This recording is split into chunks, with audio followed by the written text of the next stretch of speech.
My name is Sierra. Standing in the middle of the grand ballroom, chaos swirling around me, I can still hear the echoes of that recording. The laughter, the cruel words, they're forever etched in my mind. It all started a few days ago when my world came crashing down with a simple text from my sister, Lily. It was a typical Tuesday night at the office. I was on the 35th floor of the city's tallest skyscraper, crunching numbers for my job as a senior financial advisor at a prestigious firm. The city lights outside the window were a blur. I was too focused on work. After 5 years in this high-pressure job, I'd become so used to the view that I barely noticed it anymore. On paper, my life was a success. With an annual salary of $130,000 and a corner office with a view, I seemed to have it all. But every month, a large part of my hard-earned money disappeared into my family's accounts. It began 8 years ago when I landed my first real job. My mom, Stella, called in tears, saying they needed $600 for a medical emergency. I transferred the money right away, feeling grateful that I could finally help. That small act of kindness turned into a never-ending stream of financial support. It was $1,200 a month for their mortgage in a small suburban town, then Lily's tuition at a private art college, which totaled $80,000 over 4 years. And when my dad, Henry, lost his job due to a company downsizing, I started covering their living expenses. I never questioned it. I thought it was my duty as a good daughter. Lily was 24, fresh out of college with a degree in graphic design that I'd paid for. She was always finding herself, which meant living rent-free at our parents' house, posting pictures of expensive brunches on social media, and hopping from one short-term job to another. I used to defend her, saying she was young and needed time to figure things out. What I didn't know was that while I was pulling late night shifts and eating instant noodles alone in my small apartment, Lily was using my credit card, which my mom had added her as an authorized user to without asking me. That Tuesday night, my phone buzzed with a message from Lily. "Guess who has a surprise for you?" It said, followed by a 4-minute, 23-second audio file named Family Secrets. I should have waited, but I was curious. I pressed play. The recording was made in our parents' kitchen. The sound of dishes clattering in the background was familiar, but the words were like a punch in the gut. Mom laughed and said, "She really thinks we love her. What we love is her money." Dad chimed in, "She's always been so naive." Then Lily asked, "How long do you think she'll keep paying?" Mom replied without a second thought, "As long as she believes we need her. That's her weakness." I sat in my dark apartment, the phone in my hand, for what felt like hours. The realization that I'd been used for my money hit me hard. I'd given them over $390,000 in 8 years, thinking I was being a loving daughter. Instead, I was just a cash machine.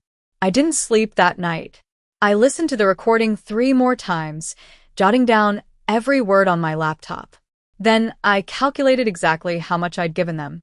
Mortgage payments were $232,000, Lily's tuition was $80,000, and the rest went towards their living expenses and various loans they never paid back. At 3 a.m., I reached out to my best friend, Maya. She was a lawyer specializing in financial cases. I told her what had happened and about the $390,000. She replied immediately, saying we should meet at a coffee shop in the morning. The next day, Maya confirmed that the recording was legal and authentic. She advised me to freeze my credit card, cancel a luxury Caribbean cruise that my parents had booked without my permission for their 30th wedding anniversary, and then decide what to do next. I followed her advice. I called my bank to freeze the credit card and the travel agency to cancel the cruise. It only took a few phone calls and emails, but it felt like I was breaking free from an 8-year-long chain. My mom called, her voice dripping with false sweetness at first. When I told her I'd frozen the card, the tone changed. She was angry, saying it was my gift to them and that they'd already told everyone. I stood my ground and said firmly, "What's mine is mine." It was the first time I'd ever spoken to her like that. Lily FaceTimed me later that day. She laughed, saying I'd caused a stir at home. When I asked why she'd sent me the recording, she said she was curious to see when I'd finally snap. She also told me that the whole family thought I was trying to buy their love with my money. As the anniversary party approached, my parents and other relatives started calling. Aunt Rose said it was all a misunderstanding, and Uncle Tom offered me a loan, thinking I was in financial trouble. But I knew the truth, and I wasn't going to back down. On the morning of the party, my mom called again, threatening to tell my boss I was having a mental breakdown if I didn't show up, give the speech she'd written, and present the gift. I calmly told her I was recording the conversation. For the first time, I was using their tactics against them. I'd asked my neighbor, Jake, a 32-year-old freelance journalist, to come with me as a witness. He was one of the few genuinely kind people in my life who knew nothing about the family drama. When we arrived at the luxurious country club where the party was held, the place was already filled with family and friends. Mom greeted me with a fake smile, but her eyes were cold. "You do anything to embarrass me and I'll ruin you," she whispered in my ear. I whispered back, "You've been ruining me for 8 years. Now, I'm telling the truth." At the party, I was introduced to give a speech. Instead of the one my mom had written, I took a deep breath and started talking about the past 8 years. I revealed how much money I'd given them and what it had bought me: their contempt. I played the recording, and the room fell silent. My mom tried to deny it, saying I'd fabricated it.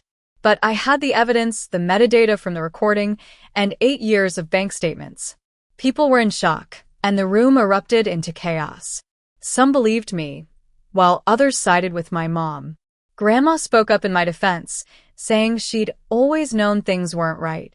Mom was furious, but I didn't care. I said I wasn't there for revenge, just to set the record straight. I was done being their financial slave. After the party, I left with Jake. Grandma caught up with me in the parking lot. She told me I'd done the right thing, and that she was sorry she hadn't protected me sooner. In the days and months that followed, the fallout was intense. Some family members stopped speaking to me, while others apologized. Lily lost her job because her boss knew about the situation. My parents were struggling to pay the mortgage without my support. But for the first time in a long time, I felt free. I stopped transferring money to my family. I started looking into buying a condo with my full salary. I even started a blog about setting financial boundaries in families, which gained thousands of followers. My dad reached out to me a few months later. He sent an email saying he was sorry for not standing up for me. We met at a coffee shop, and he explained how he'd been too afraid to confront my mom. We decided to have a relationship, but without my mom involved. A year has passed since that party. I'm still growing my blog, and I've been promoted at work. I bought a beautiful 2-bedroom condo. My life has changed in so many ways, all because I finally found the courage to say no. It wasn't easy, and I lost some relationships, but I gained my peace and freedom.